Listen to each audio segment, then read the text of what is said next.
નમસ્કાર મિત્રો, સદભાવના વૃદ્ધાશ્રમ સંસ્થા રાજકોટ સમગ્ર ભારતભરમાં 150 કરોડ વૃક્ષો વાવવાના સંકલ્પ સાથે કામગીરી કરે. વાવેલું દરેક વૃક્ષ ઉછરે એના માટે બારીકાઈથી કામગીરી કરે. આ વવાયેલા લાઇનબદ્ધ કતારબદ્ધ હજારોની સંખ્યામાં આ વૃક્ષો એ આવતી પેઢીનું ભવિષ્ય તો છે જ, પણ સૂક્ષ્મ જીવજંતુઓ માટે રહેઠાણ અને ખોરાકનું માધ્યમ છે. ઓક્સિજનનો ભંડાર છે આ વૃક્ષો. આ એક એક વૃક્ષ એ શ્વાસનો સ્ત્રોત છે.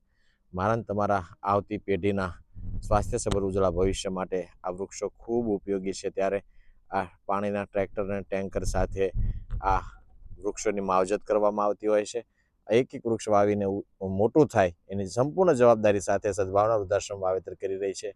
આ પીપળાના વૃક્ષો આપ જોઈ શકો છો, કતારબદ્ધ લાઇનબદ્ધ રીતે ખૂબ મોટી સંખ્યામાં વાવવામાં આવ્યા છે. આ પાંજરાપોળની જગ્યાની બાજુમાં પણ ખૂબ વૃક્ષો વાવવામાં આવ્યા છે.